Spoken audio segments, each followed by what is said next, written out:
Assalamualaikum warahmatullahi wabarakatuh. Alhamdulillahirabbil alamin. Nahmaduhu wa nasta'inuhu wa nastaghfiruh. Segala puji dan syukur kepada Allah Subhanahu wa taala atas limpahan nikmat dan rahmatnya kepada kita. Terutama nikmat Allah masih memberi kita hidayah dan iman yang dengan itu mudah-mudahan kita mampu menggerakkan seluruh tubuh kita untuk beribadah dan taat kepada Allah Subhanahu wa taala. Kalau seandainya Allah mencabut satu nikmat ini saja, yaitu nikmat iman, maka apapun yang Allah berikan kepada kita di dunia tetap menjadi sia-sia. Tetapi sebaliknya, kalau Allah berikan nikmat ini saja satu untuk kita dan Allah cabut semua nikmat dunia, tetaplah hidup kita bahagia dan mudah-mudahan menjadi berkah. Ini kalau Allah kasih nikmat iman. Sehingga kita harus selalu mensyukuri nikmat iman, hidayah, hijrah, taubat. Mudah-mudahan dengan kita syukuri nikmat iman ini, Allah akan menambahkan nikmat-nikmat iman berikutnya. La in syakartum la azidannakum, atau liyazdadu imanan ma'a imanihim, supaya bertambahlah iman bersama iman mereka yang sudah ada di dalam hati. Jadi iman itu kayak rezeki, bisa bertambah, bisa berkurang. Dan kalau kita mau imannya bertambah adalah dengan mensyukurinya. Sama seperti rezeki bertambah dengan mensyukurinya. Bentuk syukur terhadap rezeki dengan berbagi. Bentuk syukur dengan iman adalah dengan beramal soleh. Jadi kalau iman kita syukuri dengan taat, beramal soleh, yazdad, iman itu bertambah. Yazdadu bitta'ah wa yanqusu bil ma'siyah. Bertambah dengan ketaatan dan berkurang dengan dosa atau maksiat. Mudah-mudahan kita selalu bertahmid kepada Allah. Kalaupun hari ini merasa mungkin belum mendapatkan tambahan dalam rezeki, tapi setidaknya kita masih diberikan iman oleh Allah Subhanahu wa taala. Dan saya yakin selain nikmat iman, Allah sebetulnya setiap hari memberikan kita nikmat-nikmat yang tidak terhingga jumlahnya. Jadi alhamdulillah ala kulli hal.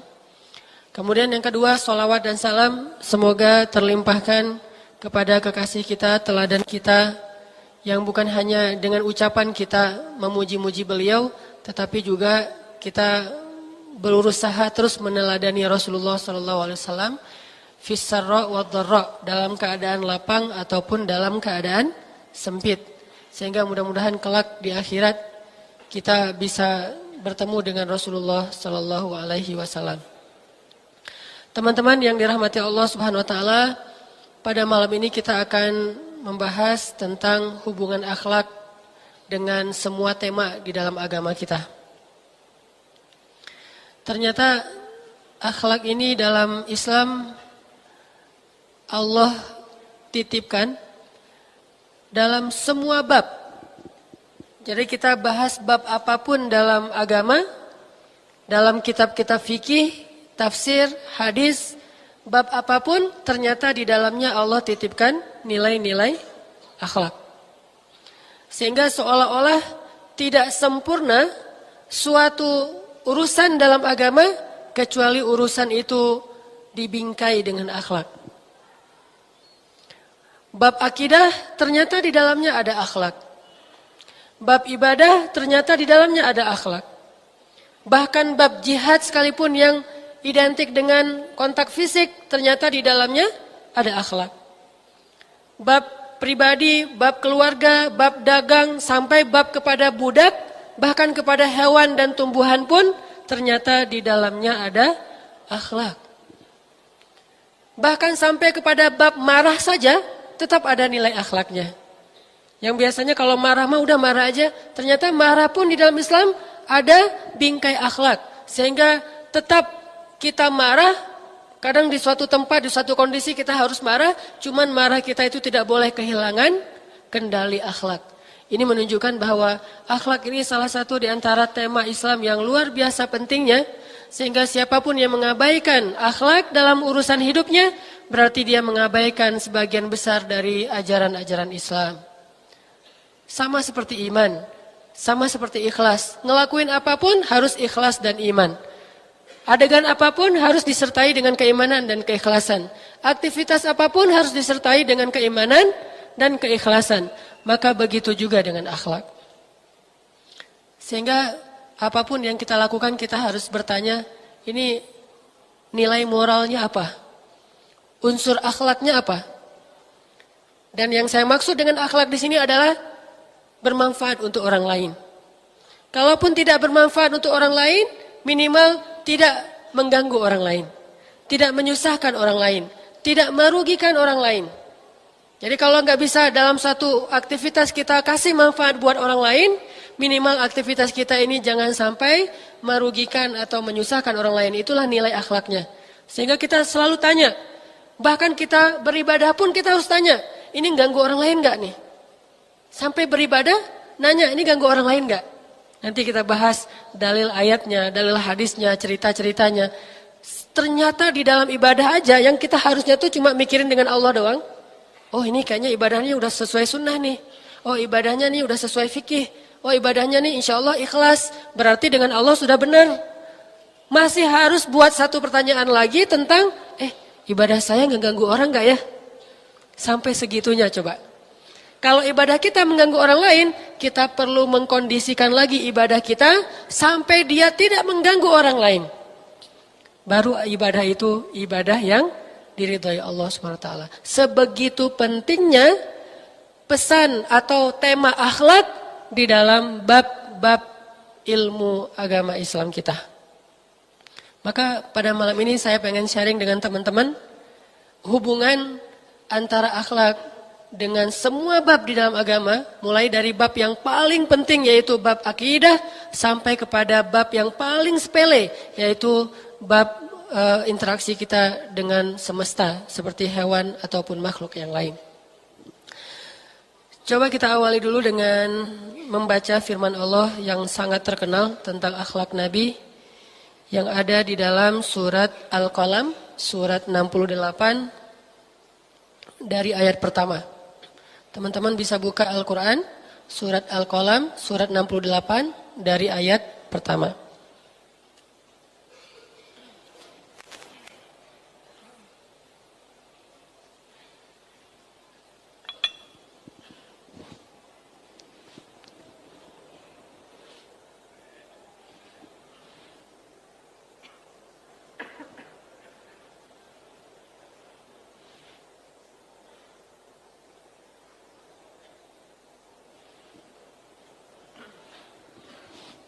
Surat Al-Qalam dari ayat pertama. A'udzu billahi minasy syaithanir rajim. Mangga.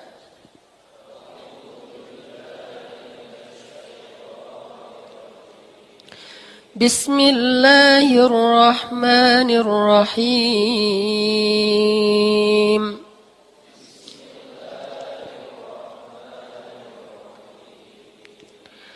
Nun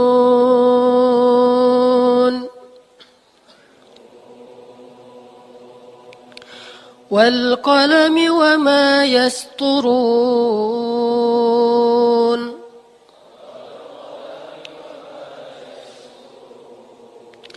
ma anta bi ni'mati rabbika bimajnun.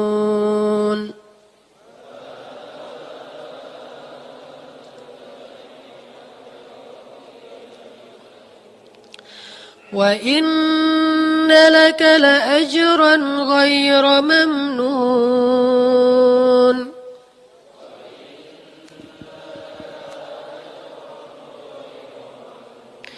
Wa innaka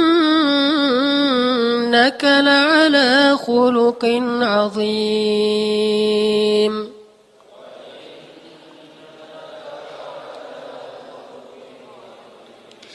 Wa إنك لعلى خلق عظيم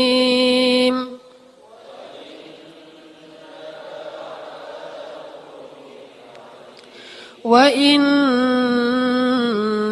لعلى خلق عظيم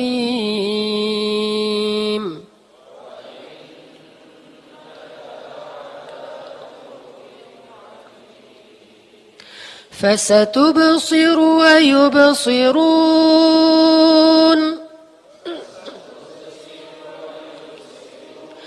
بأيكم المفتون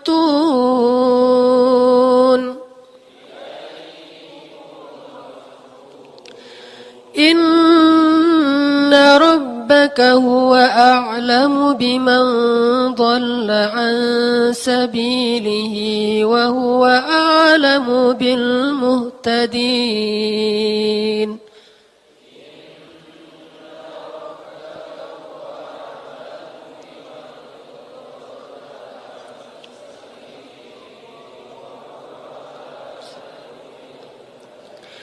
فلا تطع المكذبين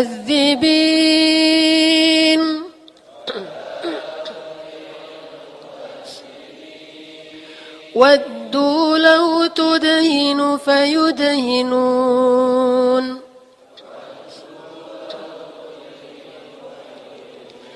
ولا تطع كل حلاف مهين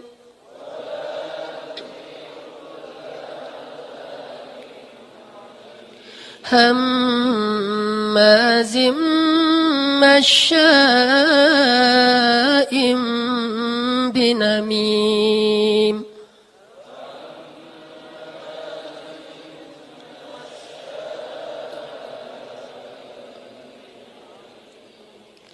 مناع للخير معتد أثيم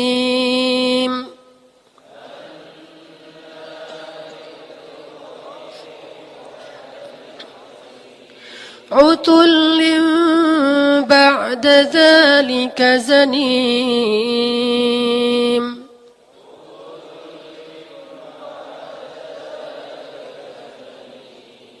أن كان ذا مال وبنين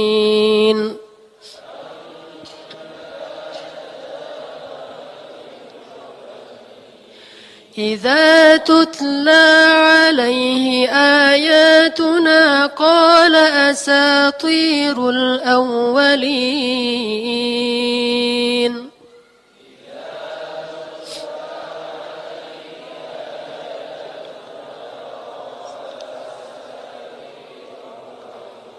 سنسمه على الخرطوم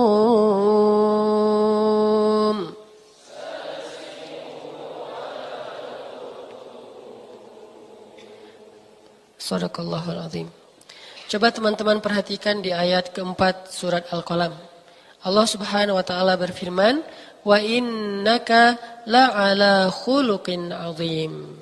Sesungguhnya engkau wahai Muhammad benar-benar berada atau memiliki akhlak yang luar biasa. Azim. Azim itu menakjubkan. Azim itu istimewa banget, menakjubkan, di atas rata-rata. Dan Allah Subhanahu wa taala ketika mengatakan Rasulullah itu memiliki akhlak yang sangat menakjubkan, Allah menggunakan 2 kali penegasan. Pertama Allah mengatakan wa innaka, dan sesungguhnya engkau. Kemudian Allah menggunakan huruf lam ta'kid, yaitu la'ala. Padahal Allah bisa saja mengatakan wa innaka ala khuluqin azim, atau wa anta la'ala khuluqin azim. Allah bisa saja memilih salah satu di antara huruf penegasan ini. Bisa bisa la. Tetapi Allah menggunakan dua-duanya sekaligus. Wa innaka la'ala. Seolah-olah Allah mengatakan sesungguhnya engkau benar-benar, tidak diragukan sama sekali, ala khuluqin azim, memiliki akhlak yang luar biasa. Sampai Allah seolah-olah ngomongnya itu dengan penuh ketakjuban. Coba bayangin teman-teman yang dirahmati Allah. Allah saja ketika menjelaskan tentang akhlak Nabi, bahasanya tuh kayak takjub banget gitu. Kayak seorang laki-laki yang sedang memuja perempuan, saking takjubnya, dia menggunakan penegasan-penegasan yang sangat banyak. Wah itu luar biasa, itu keren banget, pokoknya keren banget. Sampai ada penegasan suara, panjangnya kalimat. Kalau orang Jawa itu nyebutnya dengan istilah, kalau banter itu kenceng, tapi kalau kenceng banget, bianter. Sampai ada ada bi antar, ada bi takkid di situ teh. Orang Sunda ngomongnya gimana? Kalau ada penegasan gitu.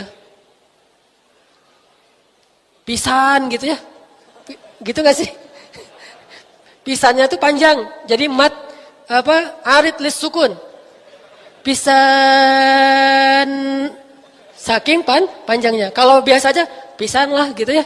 Ini mah pisannya mat wajib muttasil. Jadi tidak ada mazhab kalau wajib muttasil kan semua riwayat membaca panjang. Kalau munfasil ada yang membaca panjang, ada yang membaca pendek. Misalnya ya ayyuhalladzina amanu in tuti'u.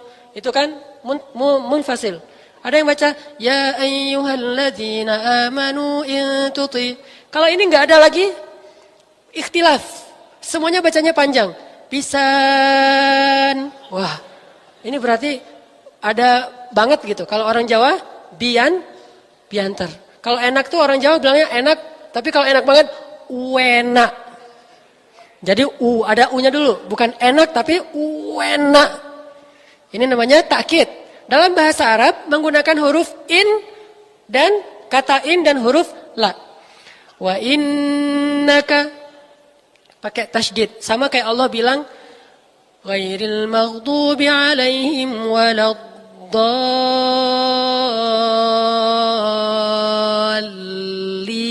Udah do-nya panjang pakai tasydid pula. Itu artinya sesat banget. Itu maksudnya gitu. Bukan sesat. Kalau sesat doang dol. Tapi kalau sesat banget dolin. Jadi nggak boleh kita, aduh, saya mah malas buat panjang-panjang, biasa-biasa aja deh. Saya mah orangnya nggak mau berlebihan. Walau dolin, nggak boleh. Karena di situ yang dimaksud sesat banget. Begitu juga dengan ini. Wa innaka la'ala khuluqin azim. Udah ada kalimat azim, ditambah dengan lam, ditambah dengan in. Wah, luar biasa. Jadi Allah kayak lagi takjub banget kepada akhlak Nabi. Allah kan maha hidup. Pernah ngelihat akhlaknya Nabi Adam, pernah melihat akhlaknya Nabi Nuh, pernah melihat akhlaknya Ibrahim, pernah melihat kesabaran Nabi Nuh terhadap istrinya, pernah melihat kesabaran Nabi Ayub dengan penyakitnya, pernah melihat kesabaran Nabi Lut kepada istrinya. Tapi Allah tidak pernah setakjub menggambarkan akhlak Rasulullah sallallahu alaihi wasallam. Kalau Allah mengatakan akhlak nabi-nabi yang lain, Allah enggak seperti ini banget. Ini kelihatan banget. Jadi kayak ada aura takjub dari Allah dengan mengatakan wa innaka la'ala khuluqin azim. Sesungguhnya engkau benar-benar memiliki akhlak yang sangat istimewa. Ini menunjukkan bahwa Allah Subhanahu wa taala sangat cinta kepada Rasulullah. Salah satunya adalah karena Rasulullah ini memiliki akhlak yang paling istimewa. Khuluqin jamaknya akhlak. Memiliki akhlak yang luar biasa. Jadi kalau kita bilang akhlak itu sebetulnya jamak. Kalau satu khuluq. Dan nanti kalau teman-teman perhatikan bahasa Al-Quran dengan tadabbur, kita akan melihat misalnya ternyata di paragraf ini Allah melarang kita untuk taat kepada dua jenis orang. Allah melarang kita untuk taat kepada dua jenis orang. Pertama jenis orang yang enggak boleh kita taati itu ada di ayat ke-8. Fala tuti'il mukadzibin. Jangan taat kepada orang yang mendustakan. Yaitu yang tidak beriman. Jangan taat kepada orang yang tidak beriman. Maksudnya jangan ikutin orang-orang yang mendustakan agama Allah, mendustakan ayat-ayat Allah, mendustakan syariat Allah Subhanahu wa taala. Jangan ikutin mereka. Jangan teladani mereka maksudnya. Udah teladanilah Rasulullah. Jelas-jelas beliau itu hamba Allah, kekasih Allah, utusan Allah yang akhlaknya udah sempurna. Jadi kalian jangan kepancing dan jadi meniru akhlak-akhlak orang yang mukadzibin, yang mendustakan Allah Subhanahu wa taala. Mereka bukan teladan kalian. Jadi jangan tiru mereka, tapi tirulah Rasulullah sallallahu alaihi wasallam. Kalau meniru mukadzibin itu gimana? Sosok kritis kalau urusan agama, tapi kurang kritis kalau urusan yang lain. Ini berarti mengikuti mukadzibin. Giliran masalah agama, dia harus logis banget. Tapi giliran masalah lain, dia kurang logis. Kan banyak orang kayak gitu tuh. Kalau ngomongin tentang Tuhan, dia harus logis. Ngomongin tentang syariat, harus logis. Ngomongin tentang Nabi, harus logis. Ngomongin tentang Al-Quran, harus logis. ternyata dia mah pakai banyak sekali ritual-ritual yang entah berasal dari nenek moyang mana, yang kalau menurut kita sangat tidak logis. Dia pakai dupa gitu, dia ibadahnya ibadah menyembah pohon, dia menyembah patung misalnya, itu kan sangat tidak logis. Giliran masalah yang lain dia tidak logis, giliran masalah agama harus logis. Padahal masalah yang dia lakukan itu seringnya sangat mudah untuk dicerna dengan logika sederhana. Tidak perlu logika rumit bahwa itu salah. Kayak misalnya orang nyembah pohon, nyembah patung, nyembah kuburan. Bukankah itu logikanya sangat sederhana untuk mengetahui itu salah? Tapi giliran agama harus logis. Ini berarti meneladani orang-orang yang mukadzibin. Orang-orang yang mendustakan. Itu satu. Kedua, orang yang nggak boleh kita taati ada di ayat 10. Jadi 2 kali Allah bilang fala tuti'. Di ayat ke-10 wala tuti'. Siapa? Kullahallafim mahin, hammazin, masya'im binamim, manna'in lil khair, mu'tadin, athim, utul, zanim. Coba lihat. Semua sifat-sifat disebutkan. Yang pertama hallaf. Yang kedua mahin. Yang ketiga hammaz. Yang keempat masya' binamim. Yang kelima manna'. Yang keenam mu'tad. Yang ketujuh, asim. Yang kedelapan, utullin. Yang kesembilan, zanim. Semua ini adalah sifat tercela. Semua ini sifat tercela. Jadi maksud Allah, jangan juga kalian meneladani, mengikuti, berteman dengan orang-orang yang sifatnya tercela. Ucapannya tercela, sikapnya tercela, raut wajahnya tercela, pikirannya tercela, tangannya tercela. Semua tentang mereka sampai 9 ketercelaan Allah sebutkan sekaligus. Jangan la tuti'. Maksud la tuti', jangan ikutin mereka. Jangan berteman dengan mereka. Kenapa? Seharusnya kalian mengikuti orang yang la ala khuluqin azim. Yang akhlaknya sempurna sekali dalam segala hal. Coba lihat. Allah ketika ngomongin orang yang akhlaknya buruk. Kayak marah gitu ya. Manna'in, masya'in, zanim. Dan seterusnya. Allah tuh kayak marah banget kepada orang-orang itu. Jadi kalau kita baca itu iramanya kurang lebih. فلا تطع المكذبين ودوا لو ولا تطع كل حلاف مهين هماز مشاء بنميم مناع للخير معتد أثيم عتل زنيم. Seolah-olah Allah ngomongnya kayak gitu. Ketika Allah ngomong tentang akhlak Nabi, wa innaka la'ala khuluqin azim. Allah kayak takjub. Tapi giliran ngomong akhlak yang buruk, Allah langsung pakai istilah. Ini kalau kita fahami sense bahasanya, di situ semua rata-rata pakai tasydid. Coba perhatikan, ada tasydid di setiap sifat itu. Halaf, ada tasydid ya. Kemudian mahin, oke. Hammaz, ada tasydid. Masya, ada tasydid. Manna, ada tasydid. Kemudian mu'tad, udah jelas. Athim, pakai iya. Asim itu bisa asim, bisa asim. Ada 2 istilah bahasa Arab. Bisa asim, bisa asim. Kalau asim, panjang A-nya itu biasa. Tapi kalau iya-nya yang panjang itu luar biasa. Asim, Allah ngomongnya gitu, bukan asim. Kalau asim, orang yang berdosa. Kalau asim, senang dengan dosa. Kalau asim, orang yang berdosa. Semua kita asim. Tetapi tidak semua kita asim, senang dengan udah dosa, senang, terus bangga pula dengan dosa-dosanya itu asim banget. Bukan asin banget ya, asim. Terus utullin, ada tasydid, kemudian zanim, juga pakai iya. Di sini seolah-olah Allah tuh lagi marah banget gitu.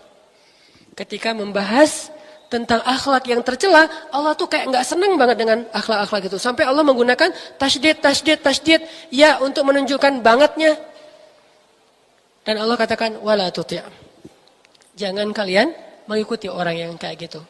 Bahkan Allah mengancam di ayat terakhir yang kita baca tadi ayat 16, sanasimuhu 'alal khurtum.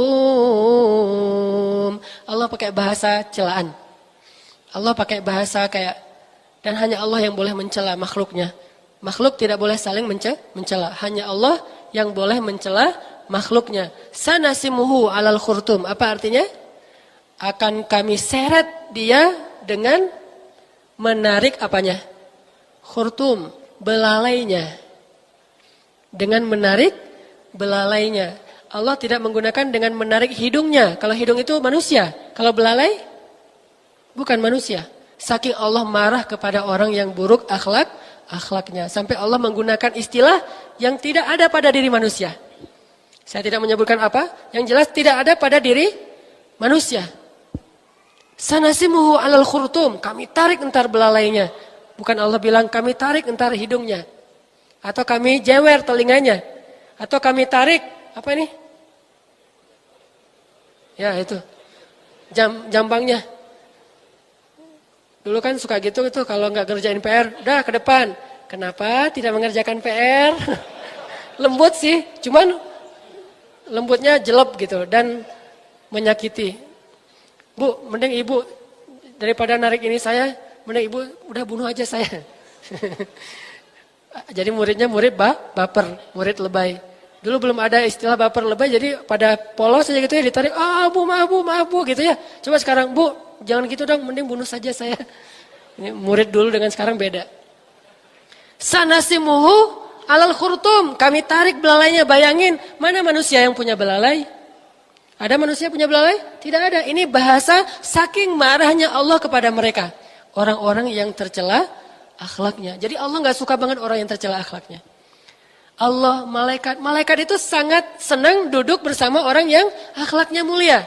Dan malaikat itu akhlaknya luar biasa loh. Saya pernah ceritakan dulu ketika malaikat datang tolabul ilmi, mengajarkan ilmu, malaikat Jibril, kemudian duduk di depan Nabi, pakaiannya putih, sorbannya putih, semuanya rapi, wangi, tidak ada bekas-bekas perjalanan jauh. Dan beliau duduk di depan Rasulullah, kemudian bertanya kepada Rasulullah, kemudian melekatkan lututnya dengan lutut Rasulullah. Akhlak, bukan teriak-teriak dari jauh. Begitu tingginya akhlak malaikat Jibril alaihissalam. Begitu juga ketika Jibril datang ke rumah Khadijah.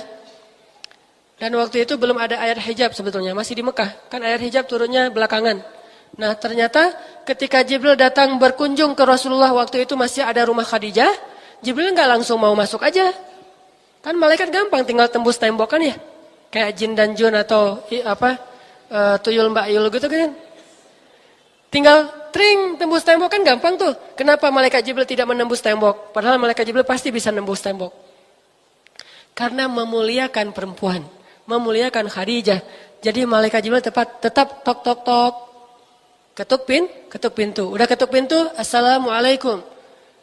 Belum terdengar suara assalamualaikum. Dan malaikat Jibril by the way, ketika ketuk pintu, beliau menghadap membelakangi pintu, bukan menghadap ke arah pintu. Jadi kalau kita ketuk pintu, jangan gini.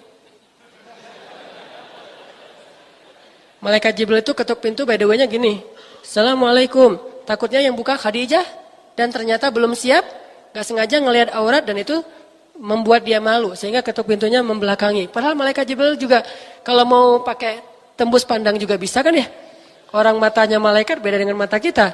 Teknologi kita aja bisa bikin tembus pandang dinding apalagi teknologi malaikat. Tapi malaikat waktu itu nggak mau pakai teknologi tembus pandang. Dia mau pakai teknologi manusia aja yang nggak bisa ngelihat ke balik dinding. Assalamualaikum. Terus ketika Nabi buka, waalaikumsalam. Oh, Jibril masuk. Apa pertanyaan Jibril coba? Apakah Khadijah sudah menutup aurat? Apakah Khadijah sudah berhijab? Apakah Khadijah sudah siap? Kalau enggak, Jibril enggak mau masuk. Saking memuliakan ini akhlak. Makanya Allah, malaikat, dan juga orang-orang soleh sangat cinta kepada orang yang punya akhlak tinggi. Walaupun mungkin ibadahnya biasa-biasa aja. Hanya sebatas yang wajib. Walaupun ilmunya pas-pasan. Tetapi saya yakin sekali dari pemahaman beberapa buku dari ulama, ternyata akhlak yang tinggi itu menunjukkan kedalaman ilmu seseorang. Sempurna akhlaknya. Dan Allah terlihat sekali di dalam paragraf ini, betapa takjub kepada sosok yang akhlaknya tinggi, dan betapa marahnya kepada orang-orang yang akhlaknya tercela. Sampai Allah ngomongin mereka itu kayak gemeteran gitu. Saking Allah marah. Sampai kayak tasdid semua jadi kayak gemeteran. Gitu kayak ngomongnya. Kalau tentang akhlak yang buruk. Tapi kalau ngomongin akhlak yang baik, Allah tuh kayak berbunga-bunga. Wah, wa innaka la'ala khuluqin azim. Luar biasa akhlaknya. Sehingga siapapun yang ingin dicintai oleh Allah yang Maha Rahman, milikilah sifat Rahman. Dicintai oleh Allah yang Maha Rafiq, milikilah sifat Ar-Rifq, yang memiliki akhlak yang mulia. Nah, sekarang kita bahas teman-teman hubungan, ini tadi poin pertama mah tentang pentingnya akhlak dalam Islam.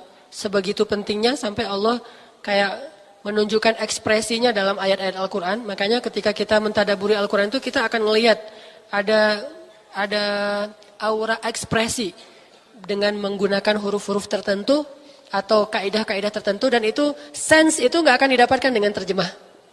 Itulah pentingnya belajar bahasa Arab. Kalau kita ngerti bahasa Arab kita wah jadi gitu. Tapi kalau baca terjemah, oh gitu doang. Kalau kita baca bahasa Arab asli dan kita faham, kita akan bilang, oh wah luar biasa nih, wah gitu ya. Atau kalau orangnya soleh, Masya Allah gitu kan. Karena tahu sensenya.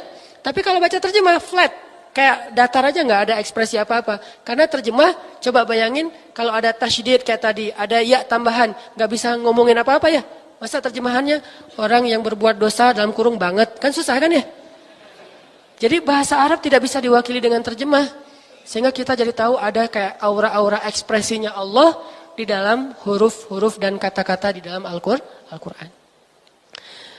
Kita bahas yang pertama hubungan atau akhlak di dalam akidah.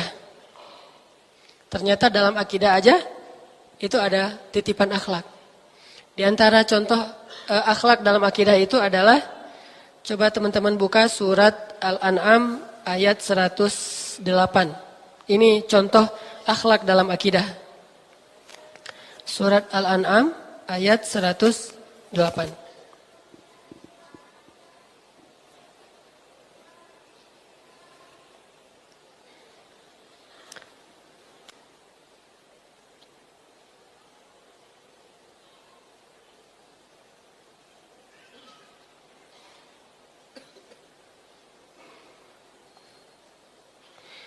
Sudah?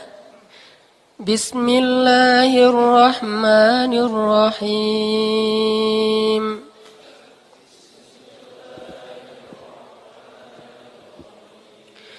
ولا تسبوا الذين يدعون من دون الله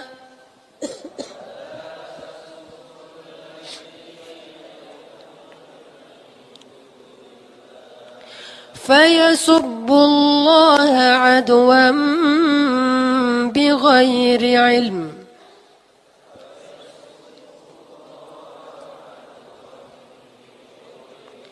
كذلك زينا لكل أمة عملهم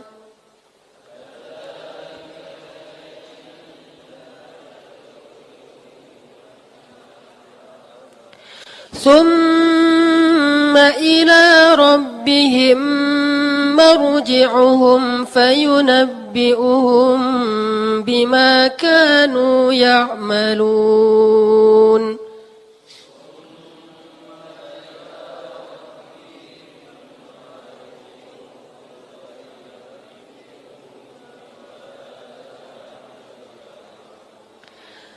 Dan janganlah kalian mencela sembahan-sembahan yang mereka sembah selain Allah.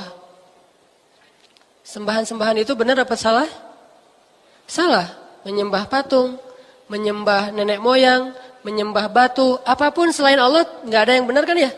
Karena satu-satunya sembahan yang berhak la ilaha illallah, cuma Allah doang yang ma'bud atau yang ilah, yang pantas disembah. Selain itu tidak ada yang pantas disembah. Semuanya salah, semuanya syirik, semuanya batil, semuanya keliru. Tetapi meskipun salah, keliru, nggak benar, Allah mengatakan la tasubbu, jangan celah. Jangan mencela Tuhan-Tuhan yang mereka sembah. Allah bahkan nggak menyebut Tuhan, sembahan-sembahan. Jangan mencela sembahan-sembahan mereka. Misalnya kita bikin karikatur mencela dewa-dewa orang agama lain. Itu nggak boleh malah dalam Islam. Kalau sembahan mereka aja nggak boleh dicela, padahal jelas-jelas nggak ada, jelas-jelas salah, apalagi yang menyembahnya. Kalau yang menyembahnya belum tentu selama-lamanya dia kayak gitu. bisa jadi suatu saat dia akan dapat hidayah, kemudian menjadi seorang hamba Allah. Itu apalagi lebih nggak boleh lagi dicela. Bahkan sembahannya aja nggak boleh dicela. Wala tasubbu, janganlah kalian mencela sembahan-sembahan yang mereka sembah selain Allah, karena nanti mereka akan mencela Allah bukan melampaui batas. Itu terjemahannya keliru. Aduan itu karena bermusuhan, karena terpancing. Jadi gara-gara kalian mencela Tuhan mereka jadi marah, akhirnya mencela Allah dan mereka tidak tahu. Bahasa Allah, mereka tidak tahu. Demikianlah kami jadikan setiap umat itu menganggap baik perbuatan mereka. Bagi agama lain, menurut mereka apa yang mereka lakukan baik atau salah? Baik. Karena Allah biarkan seperti itu, setiap umat itu memandang baik perbuatan mereka walaupun salah. Kemudian kepada Tuhan merekalah mereka kembali, lalu Dia memberitahukan atau menghisap kepada mereka apa yang dahulu mereka kerjakan. Ini jelas bab akidah. Dalam bab akidah aja ada akhlak, jangan mencela. Udah aja ngasih tahu bahwa Allah itu maha benar, bahwa Tuhan yang kalian sembah itu salah, tapi jangan memperolok-olok Tuhannya. Mengatakan Tuhan kalian itu salah, boleh, tapi memperolok-olok Tuhan itu tidak boleh. Ini akhlak yang luar biasa dalam Islam, bahkan dalam bab yang kayaknya agak-agak nggak nyambung dengan akhlak, tapi ternyata nyambung juga, ada juga nilai akhlak, yaitu di dalam bab akidah. Nanti kita bahas lagi dalam bab-bab yang lain, unsur-unsur akhlak dan juga teladan dari Rasulullah SAW dan prakteknya dalam kehidupan kita, insya Allah setelah selesai sholat Isya. Bismillahirrahmanirrahim. Teman-teman yang dirahmati Allah Subhanahu Wa Taala, tujuan dari pembahasan kita pada malam ini adalah gimana cara kita selalu menimbang-nimbang unsur akhlak dalam setiap aktivitas kita, bahkan termasuk dalam masalah akidah kita dan juga ibadah kita. Kalau muamalah sudah pastilah ya, muamalah kan emang hablum minan nas, hubungan dengan manusia, udah pasti harus ada unsur akhlaknya. Tapi ternyata yang hablum minallah juga, yang hubungannya kita dengan Allah aja, di dalamnya ternyata juga ada unsur akhlak. Sehingga kita selalu coba menimbang-nimbang, jangan sampai gara-gara akidah kita kehilangan akhlak. Gara-gara ibadah kita kehilangan akhlak. Dan gara-gara pengen menjadi orang yang secara muamalah itu eksis juga kehilangan akhlak. Jadi gara-gara akidah kehilangan akhlak banyak. Salah satunya tadi, begitu semangat akidahnya tinggi akhirnya mencela Tuhan-Tuhan yang tidak benar dari sembahan-sembahan orang lain misalnya. Ini kan gara-gara semangat tinggi. Ya la ilaha illallah, tidak ada Tuhan yang patut disembah selain Allah, berarti semua ini tidak patut disembah. Maka saking semangatnya dia celah satu-satu, dia bikin karikatur, dia bikin kalimat-kalimat, caption, komen, apapun yang sifatnya mencela sembahan-sembahan orang lain. Ini saking semangatnya. Benar semangat itu, tapi salah karena tidak dibingkai dengan akhlak. Jadi ada orang gara-gara akidah kehilangan akhlak, ada. Ada juga yang gara-gara ibadah kehilangan akhlak. Ini lebih banyak. Gara-gara ibadah kehilangan akhlak, ini lebih banyak lagi. Terutama kalau teman-teman pergi umroh dan haji. Ini kan ibadah yang luar biasa ya. Tapi justru saking pengen taatnya, saking pengen dapat fadilah yang besar, malah mengabaikan unsur-unsur akhlak. Ini banyak sekali. Dan juga dalam mencari keutamaan dalam muamalah, pengen eksis, pengen banyak followers, pengen bikin heboh, pengen terkenal, pengen kaya, pengen banyak teman, akhirnya juga kehilangan unsur akhlak. Ini yang kita hindari. Jadi tujuan dari pembahasan kita malam ini yang humanity dan morality adalah coba kita selalu menimbang-nimbang dua hal dalam aktivitas hidup kita. Satu, ini berpahala nggak di sisi Allah? Itu yang pertama kita tanya. Yang kita lakukan ini berpahala nggak di sisi Allah? Setelah kita bertanya itu, kemudian pertanyaan kedua, ini bermanfaat nggak untuk orang lain? Kalau nggak ada manfaat, minimal ini ganggu orang lain nggak sih? Menzalimi orang lain nggak sih? Nyusahin orang lain nggak sih? Minimal itu. Berpahala nggak di sisi Allah? oke berpahala. Alhamdulillah, berarti ada satu pertanyaan lagi nih. Belum tentu juga yang kita anggap berpahala ternyata udah benar. Pertanyaan kedua supaya lebih utuh, tanya, ini ada manfaatnya enggak untuk orang lain? Kalau enggak ada, tanya lagi, atau minimal ngerugiin orang lain enggak? Nyusahin orang lain enggak? Kalau enggak ada, maka insya Allah ini sudah sempurna. Dua hal ini harus jadi pertimbangan kita. Ini pola pikir yang sangat sederhana, tetapi ini terus dipakai dalam kondisi apapun. Termasuk dalam dakwah. Kita berdakwah nih, ini berpahala enggak ya? Insya Allah, namanya berdakwah kan ya? Insya Allah, namanya orang berdakwah, siapa yang menunjukkan kepada jalan kebaikan, maka dia dapat pahala dari orang yang melakukan kebaikan. Sampai Nabi mengatakan, jika ada orang yang Allah beri hidayah lewat kamu, itu lebih baik daripada dunia dan seisinya. Lebih baik daripada dunia dan seisinya. Berpahala, tapi tanya dulu, pertanyaan kedua. Dakwah ini memang berpahala, tapi dakwah saya ini bermanfaat nggak buat orang lain? Jangan-jangan kita berdakwah bukan bermanfaat, malah memecah belahkan. Belum tentu yang berpahala itu bermanfaat, karena bisa jadi yang berpahala kalau ditempatkan di satu tempat yang tidak layak atau tidak pantas, tidak pada tempatnya, maka itu justru mengurangi manfaat, bahkan memunculkan mudarat. Malah memecah belahkan. Kayak kita nge-broadcast hadis. Hadisnya sahih, tapi pemahamannya dhaif. Ini banyak nih. Saya pernah bilang, hadis dhaif dengan pemahaman sahih itu lebih aman daripada hadis sahih dengan pemahaman dhaif. Saya ulangin, hadis dhaif dengan pemahaman yang sahih itu lebih aman daripada hadis sahih dengan pemahaman yang dhaif. Contohnya, bahkan hadis yang palsu. Kalau palsu hadis bukan hadis. Kalau dhaif masih hadis. Walaupun dhaif tapi masih hadis. Dan kata para ulama, hadis dhaif itu lebih utama daripada ucapan-ucapan para ulama. Jadi kalau quote dari para ulama aja kita copy paste, kita share, apalagi hadis dhaif. Bahkan quote dari orang kafir aja kita share kan? Ada quote dari siapa gitu, motivator siapa kita ambil. Wah ini bagus nih kita share. Giliran hadis, oh itu dhaif, tinggalkan saja. Gimana kita meletakkan hadis? Hadis dhaif, semua ulama sepakat lebih utama daripada kata-kata para ulama. Dan dia boleh dipakai dengan syarat tidak bertentangan dengan hadis sahih. Cuma itu syaratnya. Tidak bertentangan dengan hadis sahih. Kalau tidak bertentangan, enggak masalah, sebagai motivasi, penyemangat. Sehingga hadis dhaif, bahkan hadis palsu, bagi orang yang pemahamannya sahih masih aman ketimbang hadis sahih bagi orang yang pemahamannya dhaif. Kalau orangnya pemahamannya sahih, begitu hadisnya palsu, dia akan bilang jangan pakai, ininya palsu. Pemahamannya sahih kan? Hadisnya dhaif, oh enggak apa-apa kita pakai karena enggak bertentangan dengan hadis sahih. Lagian ini juga baik, bagus. Tapi hadis sahih dengan pemahaman yang dhaif malah bahaya. Hadisnya maksudnya ini, dia maksudnya yang lain. Salah faham, salah tangkap. Sehingga tetap dakwah pun sekalian, walaupun berpahala di sisi Allah, kita harus tanya unsur, bermanfaat enggak nih untuk orang lain?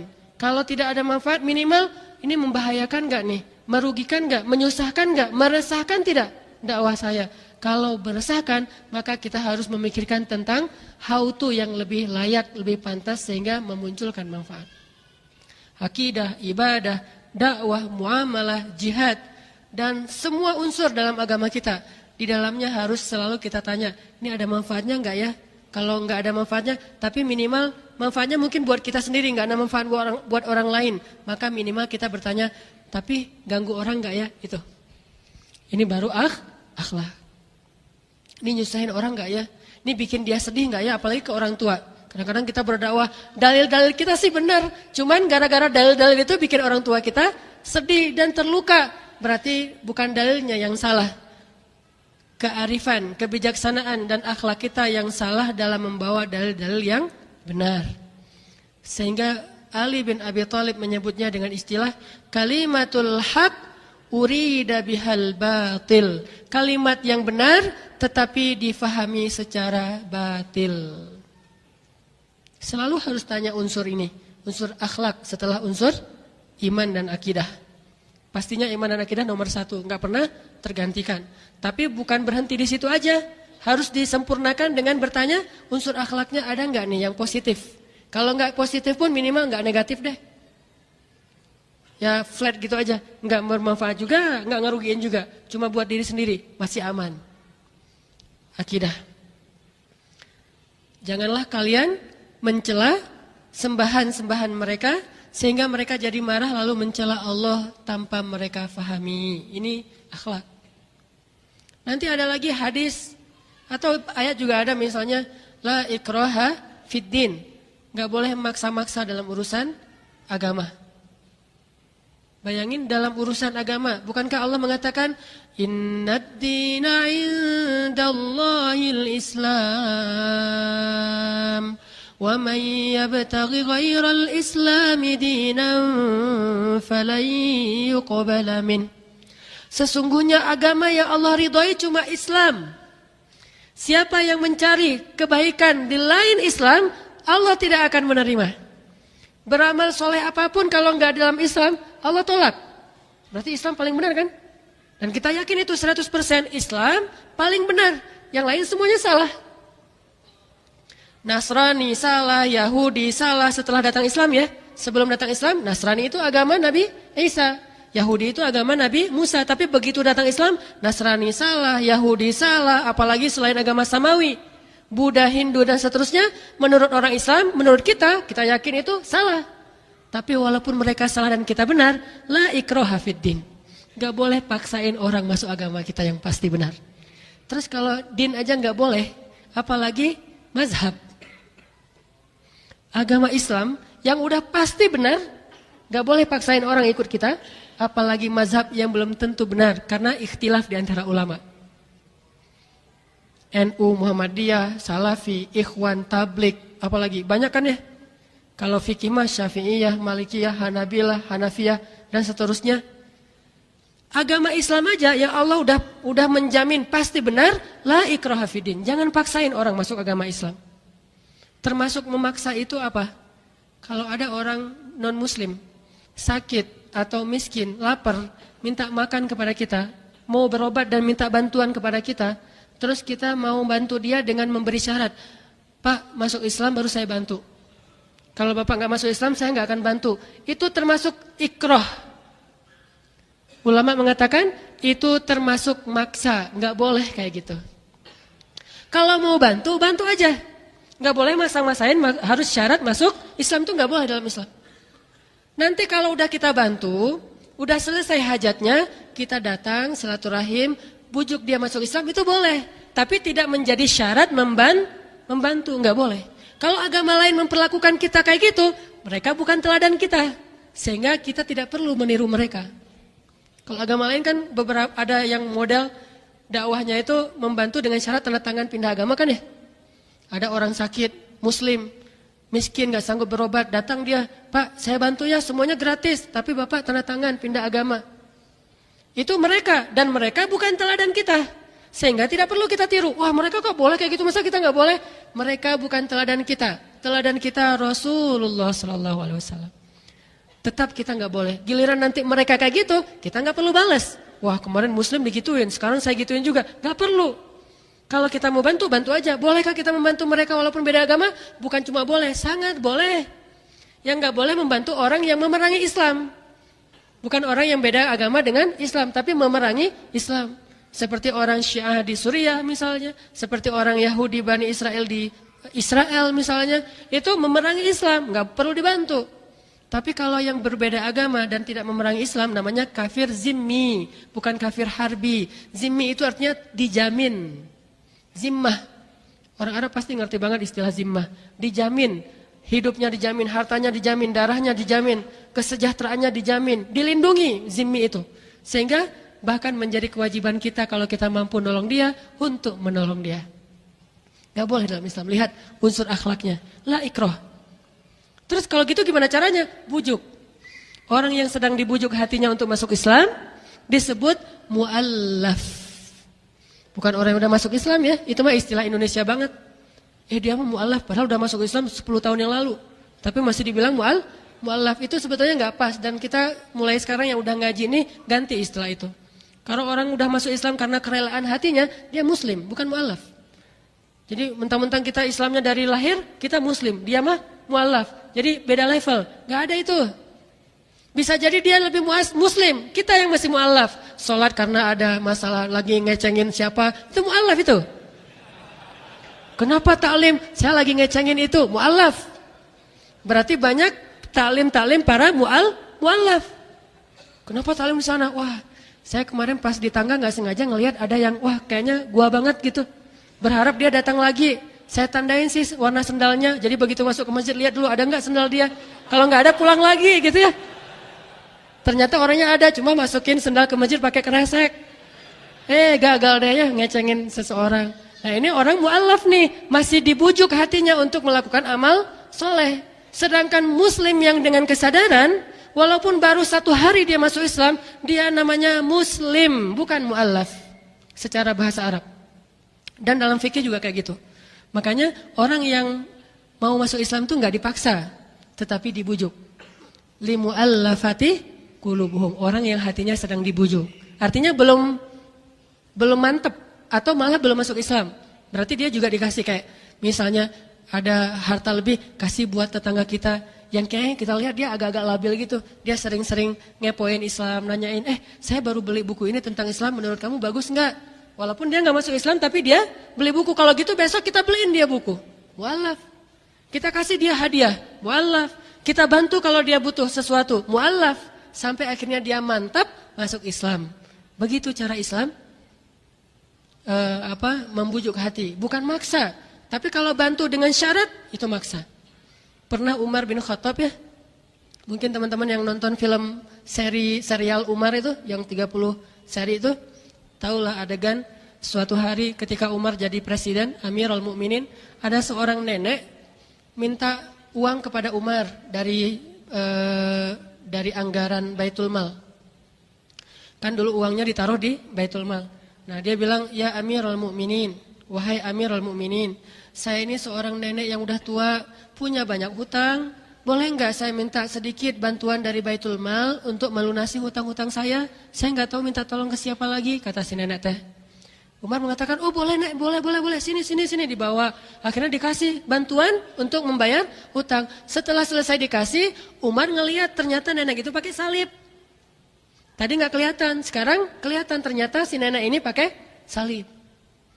Dan karena dulu mungkin semua orang Arab juga memakai kerudung, walaupun kerudung itu syariat Islam, tapi di Arab mah kadang non Muslim juga pakai. Kalau kayak sekarang malah biarawati juga kan pakai hijab yang syar'i ya. Biarawati juga syar'i kan ya. Malah Muslim yang kurang-kurang syar'i nih. Biarawati lebih syar'i, udah pakai warna putih di luar hitam lagi tuh kayak Bunda Maria gitu kan ya, kayak Saint Mary. Jadi nggak ketahuan Muslim dan tidak Muslim, baru ketahuan ternyata ada kalung salib. Begitu Umar melihat ada kalung salib, Umar langsung manggil lagi, nenek sebentar. Ada apa? Nenek, kan nenek udah ngelihat Islam begitu baik, akhlaknya luar biasa. Saya sebagai khalifah memberi bantuan juga buat nenek. Kenapa nenek gak masuk Islam? Umar cuma nanya gitu doang. Jawaban nenek ini apa? Ya Amirul Mukminin, saya itu perempuan yang sudah tua, udah gak sanggup mikirin yang berat-berat kayak gitu, kata dia. Jadi bagi dia agama itu berat. Dia mah gak mau pikir, udah aja saya mah hidup aja biasa aja menghabiskan hari tua, udah gak sanggup lagi mikir mana agama yang benar, mana agama yang salah, udah gak sanggup mikir. Sama kayak kita gak sanggup nonton acara-acara debat gitu tuh gak sanggup. Capek gitu nontonnya, udahlah cari yang versi lawaknya aja deh gitu misalnya. Karena udah gak sanggup mikir. Nah si nenek ini menganggap agama itu suatu teori yang terlalu berat untuk pikiran dia. Sehingga dia bilang, ya Amirul Mukminin, saya tuh udah tua, udah gak sanggup lagi mengikuti hal-hal yang kayak gitu. Udah gak update lah. Saya mah yang gini-gini aja gak apa-apa, agak-agak klasik, jadul gitu. Genrenya ini aja. Dia mah genre agamanya tetap itu. Umar setelah itu membiarkan dia pergi. Tapi ternyata Umar tiba-tiba jadi feeling guilty. Jadi ngerasa kayak bersalah gitu. Saya tuh maksa gak ya? Sampai segitunya Umar, coba hati-hati. Menurut kita maksa gak tuh? Gak maksa kan? Udah dikasih soalnya, baru nawarin. Dan itu cuma menawarkan, gak maksain. Gak ngasih syarat tanda tangan, gak. Cuma nawarin doang. Kayak gitu aja Umar ngerasa feeling guilty. Gimana yang memaksa? Gara-gara feeling guilty akhirnya Umar pergi kepada ulamanya sahabat. Salah satu ulamanya sahabat itu Ali bin Abi Thalib. Pergi kepada Ali, ya Abul Hasan. Dan kebetulan Ali juga mertuanya Umar. Nanti Umar menikah dengan anaknya Ali. Ya Abul Hasan. Jadi kalau ada yang bilang Umar sama Ali itu musuhan, agak-agak aneh ya. Saya cari orang yang paling saya benci, saya lamar anaknya, kan gak mungkin ya. Justru karena saya mencintai orang itu, saya pengen menikah dengan anaknya, kan itu wajar. Tapi kalau gara-gara saya benci banget tuh sama orang, akhirnya saya pergi ngelamar anaknya kan agak-agak gimana gitu kan. Mau nggak misalnya teman-teman ngelamar anak seseorang yang sekarang lagi rame misalnya kan, gimana tuh? Kan aneh gitu misalnya. Kalau misalnya nggak suka, ya nggak mungkin dilamar. Mustahil Umar menikahi anaknya Ali gara-gara terlalu benci kepada Ali. Mustahil. Ditambah lagi Umar memberi nama putra-putranya, Ali memberi nama putra-putranya itu dengan nama Umar. Putra dari istri Ali yang berikutnya dikasih nama Abu Bakar. Nama istri Ali yang berikutnya Asma bintu Umais.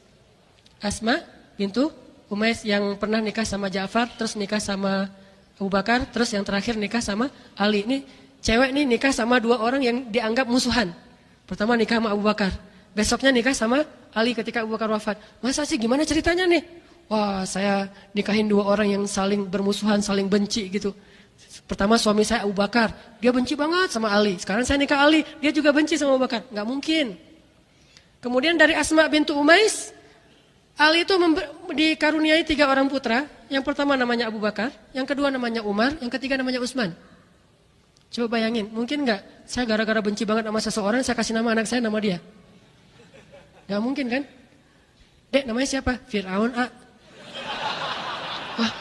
Firaun kenapa? Soalnya bapak saya mah benci banget sama Firaun, makanya saya dikasih nama Firaun. Kan mustahil kan?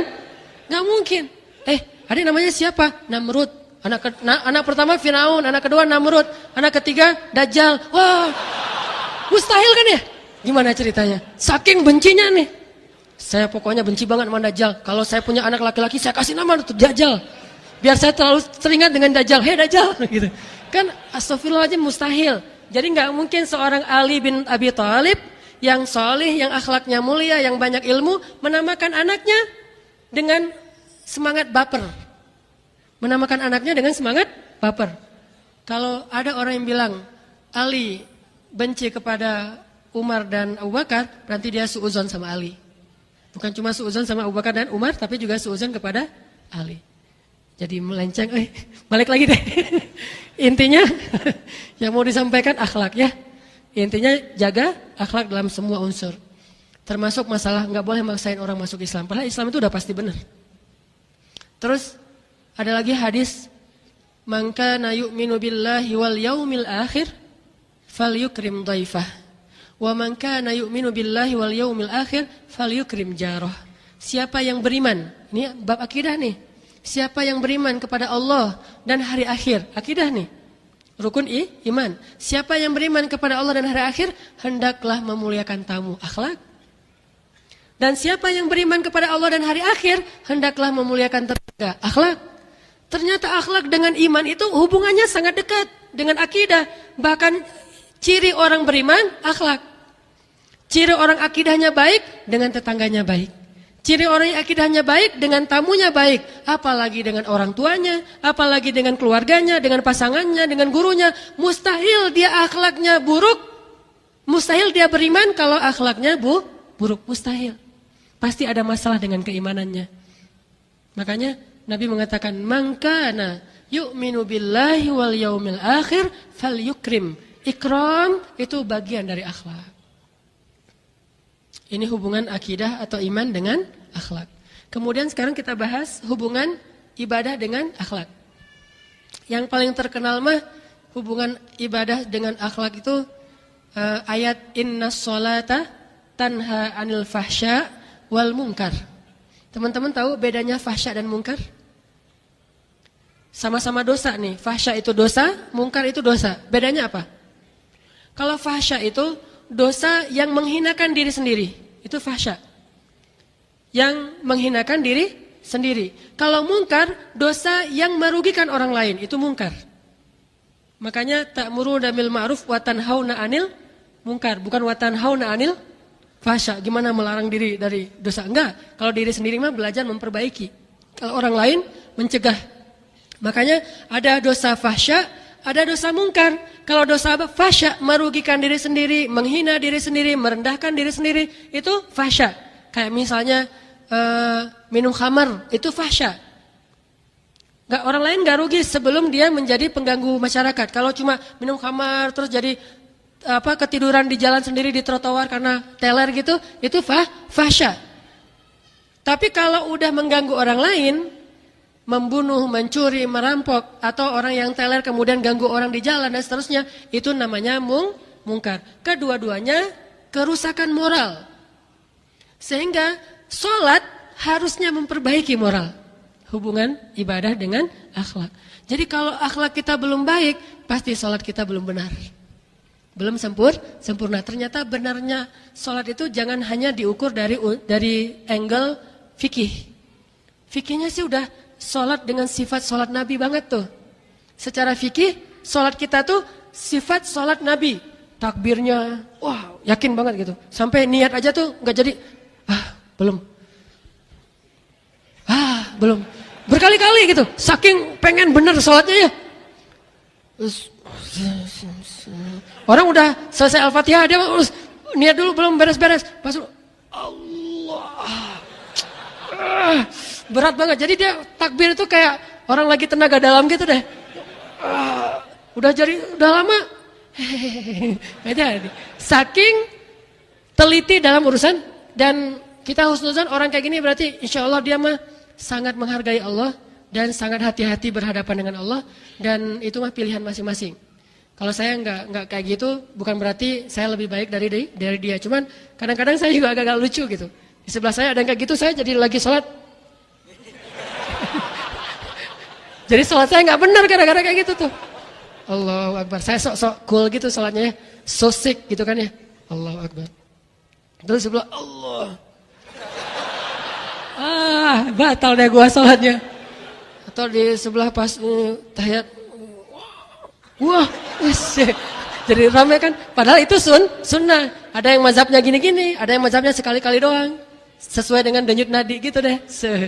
Oh, berarti dia tenang sholatnya. Ada yang kayak gitu. Ada yang sekali terus naik udah segitu aja. Ada yang gini terus gini. Ini mah terserah fikih lah itunya. Saya nggak tahu juga mana yang paling benar. Cuma saya ngambil yang salah satunya gitu. Tapi ada juga kadang-kadang sampai bunyi tok tok tok tok tok. Wes, dahsyat nih, semangat banget nih, luar biasa. Ini namanya fikih, nggak masalah. Mau dia gini-gini, mau dia gini doang, mau dia gini, mau gini. Yang penting bukan gini kan ya.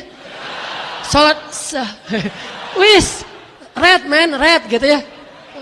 Killing it, so sick kalau anak-anak surfing mah. Wis so sick man. Salat gini. Kan yang penting keren Ustaz. Salat kan menghadap Allah yang enggak boleh. Nauzubillah apalagi kayak gini kan ini atau gini ini. Nauzubillah. Ada yang ini salat punk rock gitu. Wis. Enggak boleh. Tetap aja gini tinggal masalah ini doang. Mau berapa kali. Itu fikih. Udah sempurna, udah ininya sempurna, udah takbirnya udah keren banget, meletakkan tangan. Kalau di Saudi itu ada yang kayak gini, ada yang kayak gini, ada yang kayak gini, ada yang sampai begini. Wah, ini kan mazhab nih, semuanya serius dalam urusan fikih teh. Ada yang Allahu Akbar, santai bro. Jadi salatnya Wallace. Ada yang Allah, pas dia di atas pusar kan ya. Kalau ada yang kakak saya tuh kalau salat tuh gini. Wis, kayak mau apa gitu ya. Kok gitu kak? Enggak, sakit jantung saya. Ada yang kayak gitu. Saking telitinya dalam fikih. Ini insya Allah masing-masing punya dalil dan kita hargain. Cuman satu hal, jangan menganggap bahwa itu sudah sempurna kalau secara fikih sudah benar.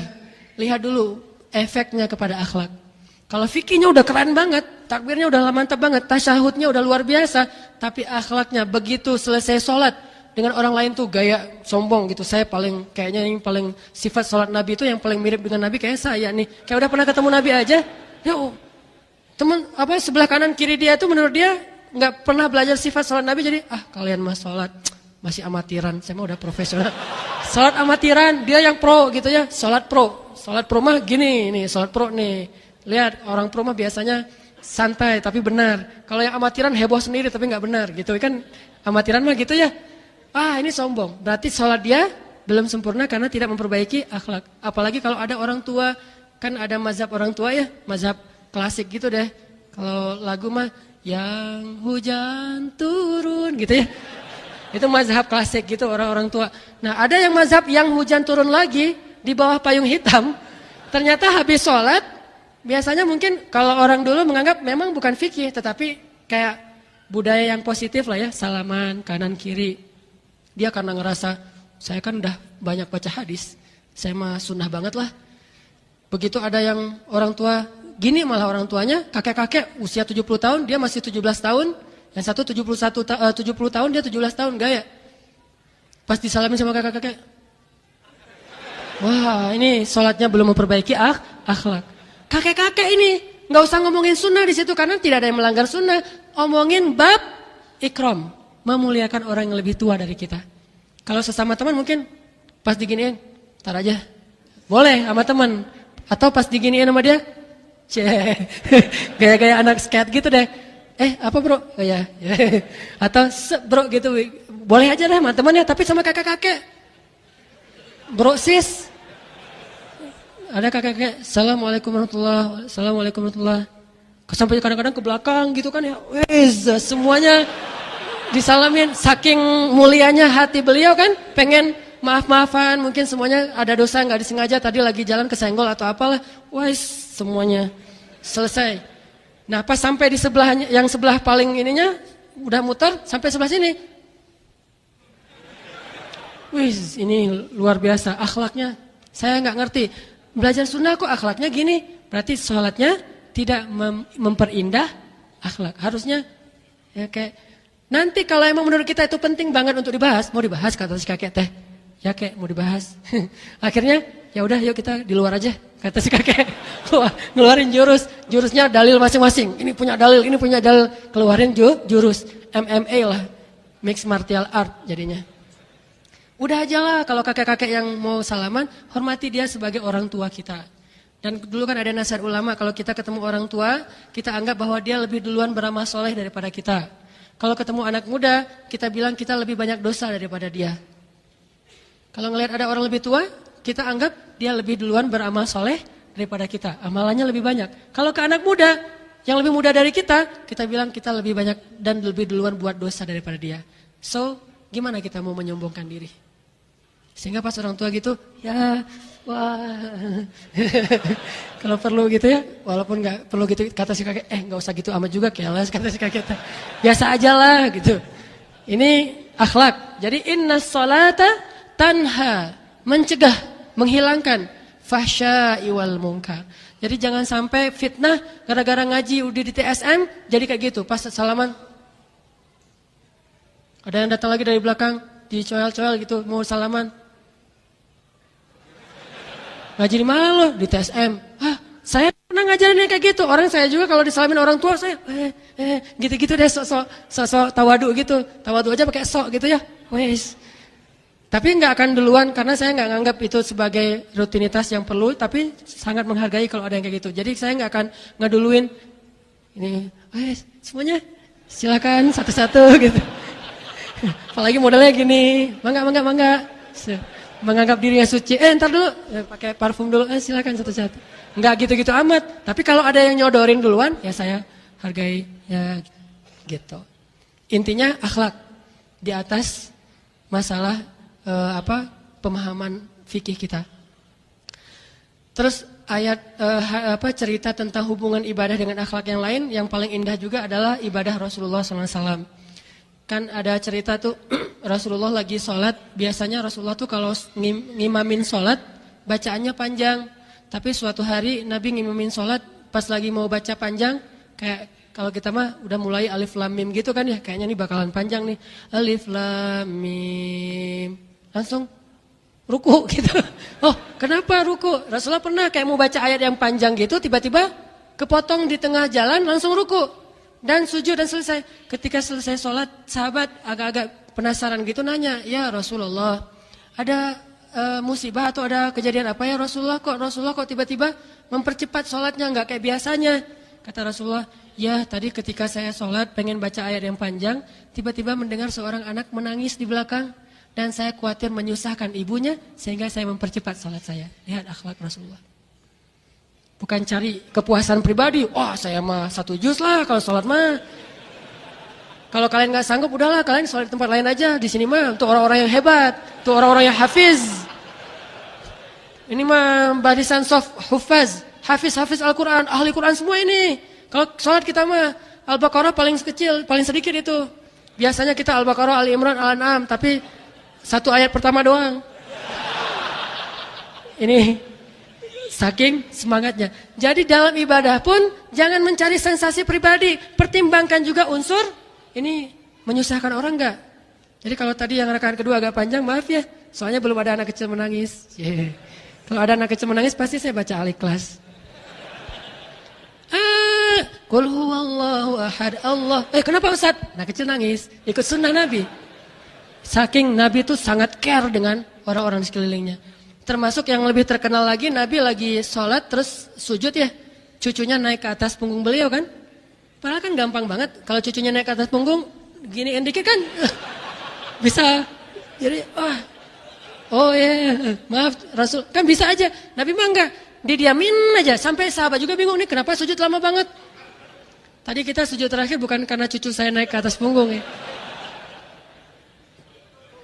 Karena ngantuk. Enggak lah, doa. Jadi Nabi lagi sujud, naik cucunya di atas punggung, dibiarin aja sama Nabi. Nabi tidak mau mengganggu cucunya yang lagi bermain, sehingga Nabi biarkan sampai mereka turun sendiri. Enggak dikasih isyarat atau gerakan apa yang suruh turun gitu, enggak. Tapi dibiarin aja. Begitu udah cucunya udah puas naik di atas punggung beliau, turun, baru Allahu Akbar. Sahabat juga sangat taat kepada Rasulullah. Enggak ada yang lagi Nabi kelamaan.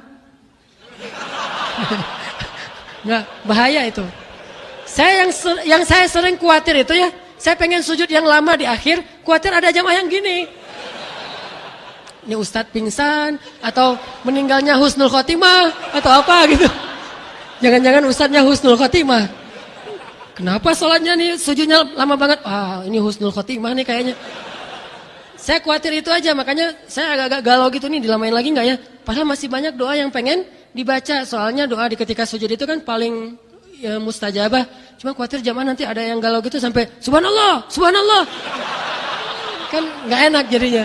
Ya udah deh. Kecuali sholat tahajud. Karena pernah saya agak lama gitu, mulai ada yang kayak gitu di belakang. Banyak yang bersin-bersin, batuk-batuk, tiba-tiba. Untung nggak ada yang sat. Nih sahabat Nabi mah paham. Cuman mereka tetap nggak ngerti. Begitu selesai sholat baru mereka tanya, dan pertanyaan mereka kelak menjadi sebuah teladan. Nabi mengatakan tadi pas lagi sujud, cucu saya naik ke atas punggung dan saya tidak ingin mengganggu mereka. Sholat dengan akhlak ternyata nyambung. Oh ini mah saya dengan Allah, nggak ada anak, istri semuanya tinggalin, hanya menghadap Allah aja. Dari mana ajaran seperti itu? Begitu udah sholat, Allahu Akbar. Pas kita sujud, anak naik, langsung berdiri aja tuh. Wah, anak terpelanting gitu. Kenapa Pak kayak gitu Pak? Sholat itu menghadap Allah, nggak akan peduli saya mau anakmu siapapun, nggak peduli. Dari mana ajaran seperti itu? Bukankah Rasulullah yang paling baik dalam ibadah sholatnya? Ternyata ibadah Rasulullah itu tetap mengandung unsur akhlak. Pernah nggak sholat tahajud sama istri? Hashtagnya Kalau tahajud sama istri sesekali coba sholat dipadukan dengan akhlak romantis. Pas istri berdirinya agak-agak jauh, yang kan kita nggak ada makmum laki-laki kan, nggak ada. Udah kamu nempel aja di sini dekat-dekat. Sholat tahajudnya tuh agak-agak kena gitu, sehingga begitu ruku kena, jadi salah-salah nanti pas berdiri gini jadi gandengan gitu. Pengen nunjukin ya Allah kita mah romantis orangnya. Pernah nggak sholat tahajud bareng pasangan? Itu beda, unsur akhlaknya lebih kelihatan. Sujud lama, istri juga taat, kelihatan di situ. Sifat istri itu kelihatan ketika sholat tahajud. Makanya kalau pengen tahu istri saya ini udah seperti apa sekarang ketaatannya sama saya, bawa sholat dan sujudnya 1 juz. Kalau sujud 1 juz dia masih diam aja, berarti insya Allah dia orangnya taat banget. Kemanapun kita bawa dia ikut. Tapi kalau sujud 1 juz dia juga diam, udah kita bangun tahiyat dia masih diam. Sujud diam, oh, Masya Allah istri saya soleha banget ya. Saya udah baca 1 juz, ketika sujud tuh doanya kayak 1 juz, diam aja dia nggak protes. Tenang, anteng gitu. Pak kita tahiyat, wah Masya Allah lebih soleh dari saya. Ternyata tidur ya. Oke, balik lagi ke kepancing sih. Saya tadi pengennya ceramahnya yang khusyuk malam ini. Ibadah ya, hubungan ibadah Nabi dengan salat dengan akhlak. Nah, ada lagi satu contoh yang luar biasa. Ini bisa teman-teman dapatin dalam kitab fikih sunnah tentang berapa rakaat salat qabliyah zuhur. Ikhtilaf kan? Ada ulama yang bilang qabliyah zuhur itu 2. Ada ulama yang bilang qabliyah zuhur itu 4. Teman yang mana, teman-teman? Enggak ya? Qabliyah zuhur itu 0. Kenapa 0, Ustaz?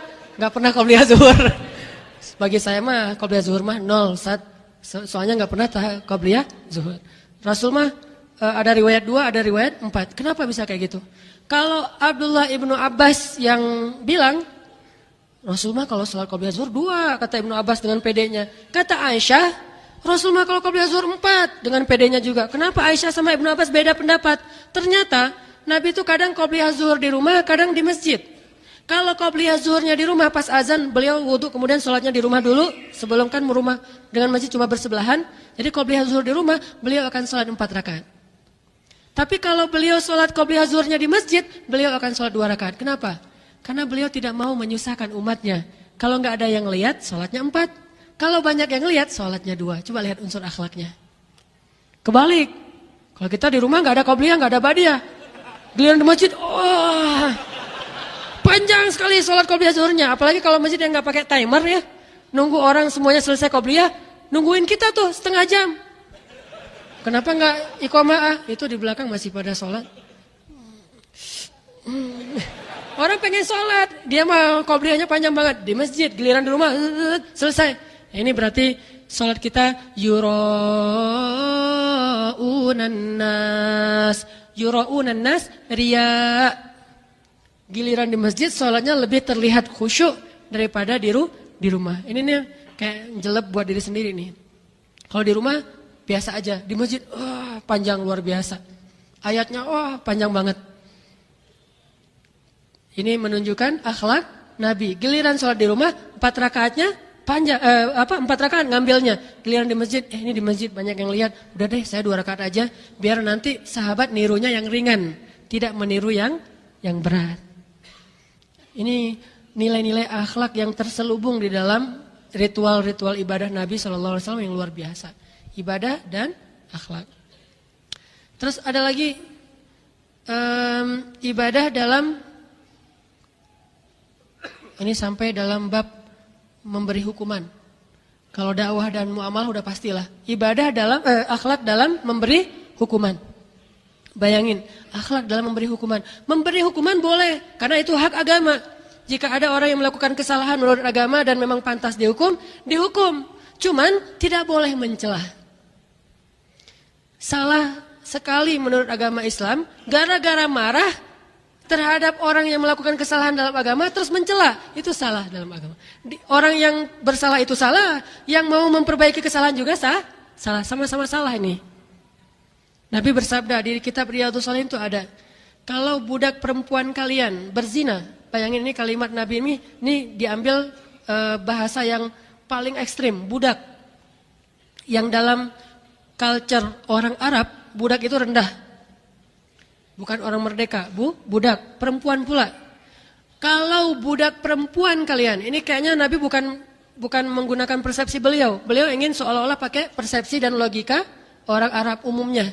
Kalau budak perempuan kalian melakukan zina, maka cambuklah dia, tapi jangan cela dia. Jangan bilang dasar budak, dasar jelek, dasar hitam, dasar apa, apalagi pakai nama-nama hewan, gak boleh. Cambuk dia, karena itu hak agama. Cambuk dia, tapi jangan cela dia.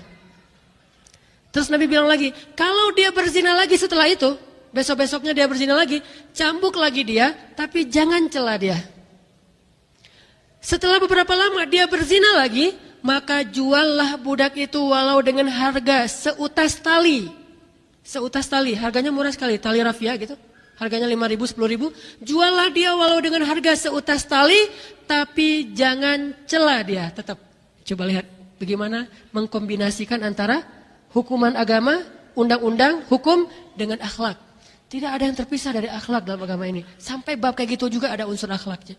Jadi sejak kapan kita merasa paling setia kepada agama Islam sampai kehilangan akhlak kita? Sejak kapan? Merasa udah paling membela agama Allah sampai saking semangatnya membela agama Allah kehilangan akhlak. Sejak kapan itu berlaku? Apakah kita lebih setia terhadap Islam daripada Rasulullah? Bukankah Rasulullah itu paling baper urusan agama? Paling sensitif urusan agama? Paling kena banget urusan agama, paling sedih banget kalau urusan agama, paling serius kalau urusan agama, tetapi kenapa tetap tidak kehilangan sisi akhlaknya? Karena akhlak nggak bisa dipisahkan dalam bab apapun dalam agama kita. Tetap nggak boleh. Saya sedih ketika kemarin ada adegan misalnya, walaupun adegan-adegan yang lain saya juga sedih, misalnya ada adegan presiden tidak mau menemui ulama, sedih kita. Bukan bab masalah demonya, saya nggak tahu pro yang mana. Ini nanti masalah pilihan masing-masing. Kita boleh pro A dan B dan Z dan segala macam. Cuman bab seorang presiden tidak mau menemui ulama yang udah datang ke depan istana, ini bagi saya ada rasa sedih. Tapi bukan berarti kita boleh mencela.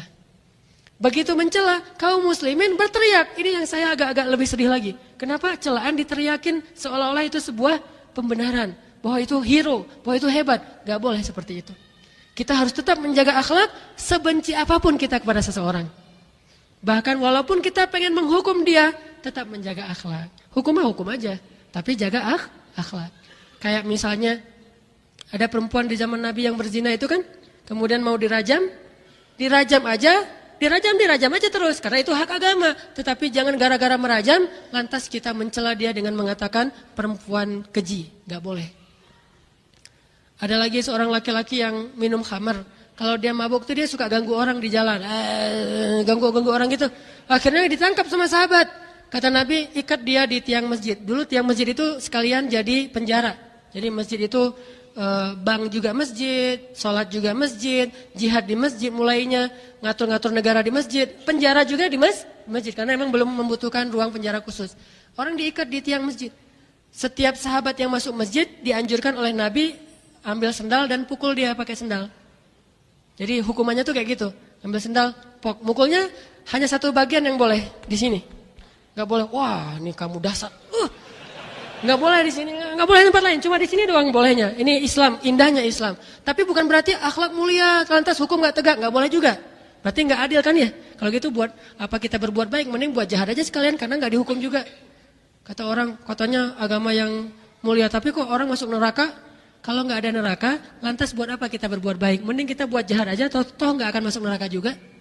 Justru neraka itu untuk memberi keadilan bagi manusia supaya orang tidak berbuat jahat. Indahnya akhlak Islam, cuman nggak boleh berlebihan. Hukum-hukum aja.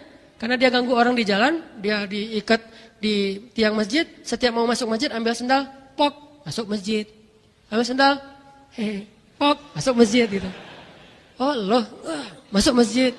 Tapi ada seorang sahabat, pas ngambil sendal, saking, ini kayaknya hamasahnya, Masya Allah nih.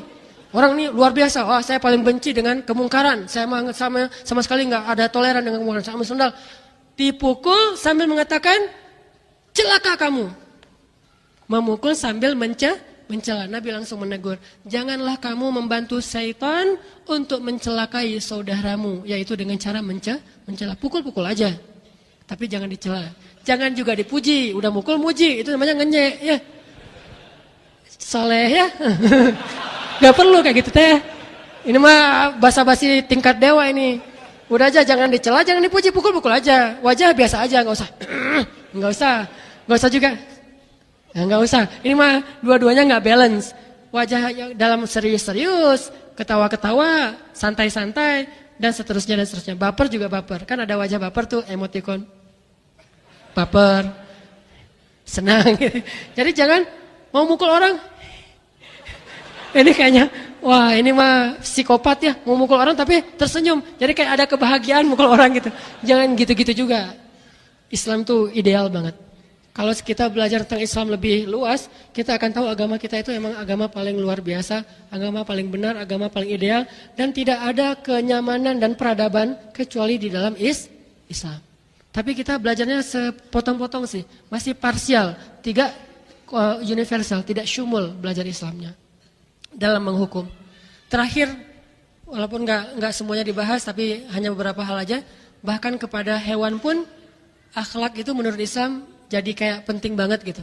Bab hewan aja bisa jadi fatal dalam Islam. Contoh, seorang perempuan yang Nabi pernah ngelihat di dalam api neraka itu gara-gara apa? Membiarkan seekor kucing mati terkurung di rumahnya. Bukan bunuh kucing tuh. Kalau bunuh kucing gimana lagi kan ya? Ini membiarkan kucing terkurung gak ditolong sampai mati, itu dia menjadi ahli neraka. Berarti bab akhlak ke hewan juga masuknya bab neraka. Bukan Islam lebay, bukan lebay itu mah. Ini saking akhlak itu penting dalam Islam. Wah lebay banget sih, masalah kucing aja neraka. Enggak lebay. Saking Islam itu mengatur semuanya dengan akhlak, bab ke hewan aja sampai segitunya. Gara-gara dia membiarkan kucing mati gak dikasih makan dan minum dan terkurung, akhirnya dia menjadi satu dari antara ahli neraka. Sebaliknya, ada seorang perempuan yang dulunya dia pezina, lalu dia sudah bertobat. Bukan pezina ngasih minum anjing terus masuk surga, salah ya. Ini ada yang disensor nih ceritanya. Oh katanya, itu aja pezina, kalau bisa kasih minum anjing bisa masuk surga. Kalau gitu enak banget, mencuri kasih minum anjing masuk surga.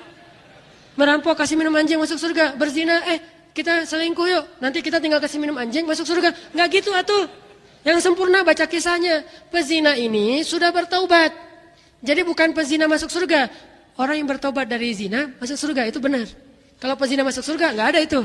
Nggak ada pezina yang masuk surga. Nggak ada peminum khamar yang masuk surga. Nggak ada pencuri yang masuk surga. Nggak ada pembunuh yang masuk surga. Nggak ada pendosa yang masuk surga, itu nggak ada. Tapi yang ada orang yang bertobat dari dosa masuk surga, itu semuanya insya Allah seperti itu. Mantan pembunuh, mantan pezina itu masuk surga. Tapi yang paling penting di sini adegannya apa? Saking seriusnya dia bertobat, sampai ada anjing yang kehausan aja dia tolong. Justru gara-gara amal itu Allah kasih sayang kepada dia, terus dia dikasih hidayah dan jadilah dia perempuan yang soleha dan masuk surga. Lihat, dengan anjing aja kayak gitu.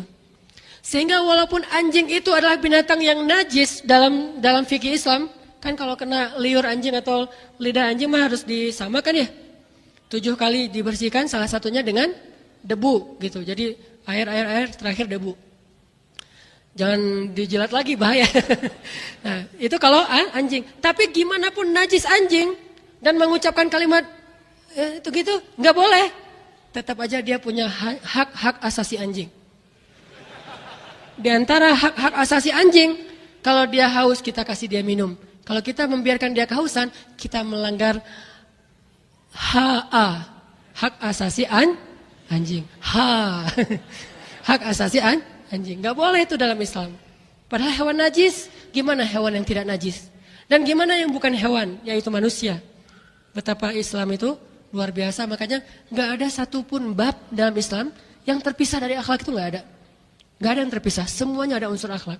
Tinggal kita ngulik, cari tahu, insyaallah kita akan melihat ternyata Islam itu benar-benar wa ma arsalnaka illa rahmatan lil alamin. Dengan ketegasannya ada akhlak, dengan kemarahannya ada akhlak, apalagi dengan kebahagiaan, kelemah lembutan dan hal-hal yang sifatnya baik, pasti ada akhlaknya. Mudah-mudahan ini bermanfaat. Mari kita tutup dengan banyak-banyak beristighfar. Kita kebanyakan ketawa malam ini. Astagfirullahaladzim. Dan paling banyak dosanya kayaknya saya, gara-gara saya jadi orang ketawa. Astagfirullahaladzim. Kan Nabi bilang, kalau kalian tahu apa yang aku tahu, kalian akan banyak menangis dan sedikit tertawa. Salah saya, susah kebawa-bawa. Maaf ya teman-teman, bukan bermaksud memperolok-olok agama atau mentertawakan orang lain. Hanya saya khawatir mungkin materinya terlalu monoton, membuat kita agak bosan. Mudah-mudahan itu tidak mengurangi rasa khusyuk kita dan juga menangkap pesan-pesan inti dari tausiah malam ini. Dan saya beristighfar atas kesalahan dan kelalaian ini. أعوذ بالله من الشيطان الرجيم بسم الله الرحمن الرحيم الحمد لله رب العالمين الحمد لله حمدا كثيرا طيبا مباركا فيه اللهم لك الحمد ولك الشكر يا الله لك الحمد ولك الشكر يا رحمن لك الحمد ولك الشكر يا رحيم لك الحمد ولك الشكر يا كريم لك الحمد ولك الشكر يا رؤوف لك الحمد ولك الشكر يا حكيم لك الحمد ولك الشكر يا أرحم الراحمين اللهم يا غفار يا غفار يا غفار اللهم يا غفار اغفر لنا ذنوبنا وكفر عنا سيئاتنا ربنا لا تؤاخذنا إن نسينا أو أخطأنا ربنا لا تؤاخذنا إن نسينا أو أخطأنا ربنا لا تؤاخذنا إن نسينا أو أخطأنا ربنا ولا تحمل علينا إصرا كما حملته على الذين من قبلنا ربنا ولا تحملنا ما لا طاقة لنا به واعف عنا واغفر لنا وارحمنا واعف عنا واغفر لنا وارحمنا واعف عنا يا عفو واعف عنا يا كريم اللهم إنك عفو كريم تحب العفو فاعف عنا يا الله فاعف عنا فاعف عنا فاعف عنا يا الله واعف عنا واغفر لنا وارحمنا أنت مولانا فانصرنا على القوم الكافرين فانصرنا يا الله فانصرنا على القوم الكافرين فانصرنا على القوم الكافرين فانصرنا على القوم الكافرين يا كاشف الضر يا قاضي الحاجات يا قاضي الحاجات يا قاضي الحاجات Ya Allah ya Arhamar Rahimin. Ampunkanlah dosa-dosa kami ya Allah, termasuk kesalahan dan dosa serta kelalaian kami pada saat kami mengikuti taklim hari ini ya Allah. Kelalaian kami yang kadang tidak sengaja kami menjadi orang-orang yang tidak serius dan khusyuk dalam menyimak ayat dan hadis-hadis Rasul-Mu ya Allah. Ampunkanlah kesalahan ucapan-ucapan kami ya Allah. Sungguh tidak ada maksud dalam hati kami untuk mempermainkan agama-Mu ya Allah. Kami hanya kadang lalai, kadang terbawa oleh hawa nafsu, dan kami tetap ingin memahami agama-Mu ya Allah. Maafkanlah kami ya Allah, ampunkanlah kesalahan-kesalahan kami ya Allah. Ya Arhamar Rahimin. Tolonglah kami ya Allah, terutama umat Islam di Indonesia.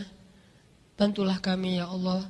Jauhkanlah kami dari kezaliman orang-orang yang zalim, dari kejahatan orang-orang yang dengki, daripada permusuhan orang-orang yang kufur kepadamu ya Allah. Mungkin mereka telah merencanakan kemakaran-kemakaran mereka, yang bahkan rencana makar mereka itu mungkin lebih dahsyat daripada semua rencana-rencana kami ya Allah. Mereka telah merencanakan untuk menghancurkan kaum muslimin mungkin dengan rencana yang sangat-sangat matang.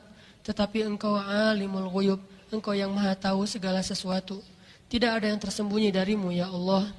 Maka gagalkanlah rencana-rencana orang yang zalim itu, agar mereka tidak mencelakai kami ya Allah. Hanya kepadamu kami berserah diri ya Allah. Kami punya Engkau ya Allah. Kalau mereka punya senjata, mereka punya jabatan, mereka punya segala teknologi, tetapi kami punya Engkau ya Allah. Mereka bisa mengetahui setiap ucapan kami, bahkan di dalam media dan di luar media. Maka Engkau maha mengetahui bahkan di dalam hati hamba-hambamu ya Allah. Engkau lebih dahsyat dari semua teknologi mereka ya Allah. Tolonglah kami ya Allah. Jauhkanlah kami dari pertikaian. Jauhkanlah kami dari konflik. Jauhkanlah kami dari peperangan. Biarkanlah kaum muslimin di Indonesia hidup dalam keadaan damai dan menyebarkan agamanya sesuai dengan ajaran Rasul-Mu dengan akhlak ya Allah. Jauhkanlah kami dari peperangan seperti Suriah dan Irak, sehingga kami bisa beribadah dengan tenang, kami bisa sholat dengan tenang, kami mengaji dengan tenang, anak-anak kami sekolah dengan tenang, perempuan-perempuan kami keluar rumah dengan tenang. Jauhkanlah bangsa ini dari peperangan dan konflik ya Allah. Lindungilah kami dari orang-orang yang dengki apabila mereka mendengki ya Allah. Ya Arhamar Rahimin, berilah hidayah-Mu kepada pemimpin-pemimpin kami ya Allah. Jadikanlah mereka orang-orang yang kelak menjadi pembela agama-Mu ya Allah. Seperti Engkau memberi hidayah kepada Umar bin Khattab, kepada Khalid bin Walid, kepada Ikrimah bin Abi Jahal. Seperti Engkau memberi hidayah kepada orang-orang yang dulunya memusuhi agama-Mu ya Allah. Dan kuatkanlah ulama kami, bimbinglah ulama-ulama kami agar mereka menuntun kami kepada yang Engkau ridhai dan menuntun kami kepada kemenangan Islam dengan akhlak-akhlak yang mulia ya Allah. Ya Allah, tenangkanlah hati kaum muslimin. Matangkanlah jiwa kaum muslimin, bimbinglah fikiran kaum muslimin, sehingga kami tidak terbawa oleh emosi sesaat dan membuat kerusakan serta kerugian bagi diri kami sendiri ya Allah. Jadikanlah kemarahan kami sebagai semangat untuk kami lebih rajin dalam berdakwah dengan ajaran-ajaran Nabi-Mu ya Allah. Jadikanlah kemarahan kami sebagai semangat untuk kami lebih banyak berbuat sesuatu yang konkret demi kemaslahatan kaum muslimin, kemaslahatan bangsa Indonesia, agar kami lebih semangat lagi untuk membantu orang-orang miskin, semangat lagi untuk membantu orang-orang yang sakit, lebih semangat lagi untuk membantu orang-orang yang putus sekolah, lebih semangat lagi untuk menyekolahkan anak-anak kami, lebih semangat lagi dalam beramal soleh, mengajak teman-teman kami agar terhindar dari pergaulan bebas, terhindar dari kriminal, terhindar dari narkoba. Jadikanlah kemarahan-kemarahan kami sebagai energi dan semangat bagi kami untuk melakukan sesuatu yang memperbaiki bangsa ini, bukan justru menambah kerusakan bangsa ini ya Allah. Ya Arhamar Rahimin, bimbinglah kami, ajarkanlah kami, sesungguhnya kami hamba-hamba-Mu yang bodoh ya Allah. Ya Arhamar Rahimin, seiring bertambahnya ilmu kami dengan taklim-taklim ini, maka perindahlah akhlak kami ya Allah. Janganlah Engkau jadikan kami termasuk orang-orang yang justru kehilangan akhlak setelah kami belajar agama ya Allah. Janganlah Engkau biarkan kami menjadi orang yang kehilangan akhlak justru setelah kami berhijrah ya Allah. Janganlah Engkau biarkan kami kehilangan akhlak justru ketika kami rajin sholat berjamaah, karena itu justru pasti akan menjadi fitnah yang lebih besar terhadap agama-Mu ya Allah. Mereka akan berkata, lihatlah orang-orang yang rajin sholat, ternyata mereka tidak menjaga akhlaknya. Sehingga justru gara-gara kami rajin sholat dan tidak menjaga akhlak kami, orang akan meremehkan agama-Mu ya Allah. Bukan karena agama-Mu hina, tetapi karena kami sebagai pemeluk agama-Mu yang belum sempurna. Ya Arhamar Rahimin, sebagaimana Engkau mengajarkan kami tentang akidah dan ibadah, ajarkan kami pula tentang akhlak Rasul-Mu Sallallahu Alaihi Wasallam. Ya Arhamar Rahimin, perindahlah akhlak kami kepada orang tua kami. Sungguh tidak ada kebaikan bagi seorang anak yang durhaka kepada orang tuanya, meskipun dia rajin beribadah, meskipun dia sangat beriman kepadamu. Jika dia mendurhakai orang tuanya, Engkau tidak akan ridho kepadanya ya Allah. Perbaikilah akhlak kami kepada orang tua kami. Perbaikilah akhlak kami kepada pasangan kami. Jadikanlah kami suami yang melindungi dan menjadi teladan baik bagi istri-istri kami. Dan jadikanlah kami istri yang taat dan sabar kepada suami kami. Ya Arhamar Rahimin, perbaikilah akhlak kami kepada tetangga kami. Janganlah Engkau biarkan ada tetangga yang sakit hati karena perangai-perangai buruk kami. Janganlah sampai ada seorang tetangga yang berdoa dalam keadaan terzolimi karena dosa-dosa kami, ya Allah. Perbaikilah akhlak kami kepada teman-teman kami. Meskipun mungkin mereka beda agama dengan kami. Mereka masih di dalam kebatilan. Dan kami dengan hidayah-Mu sudah berada di dalam kebenaran. Meskipun mereka mungkin belum berhijrah, tetaplah Engkau jaga akhlak kami kepada mereka. Mudah-mudahan dengan akhlak yang baik, mereka akan mau berhijrah dan bertobat dan kembali kepadamu, ya Allah. Ya Arhamar Rahimin. Bantulah kaum muslimin di seluruh dunia, di Suriah, di Palestina, dan jadikanlah mereka negara yang aman, sehingga mereka bisa beribadah dengan baik, sehingga mereka bisa sekolah dengan baik, sehingga mereka bisa mendapatkan kembali hak-hak mereka dengan sempurna. Ya Arhamar Rahimin.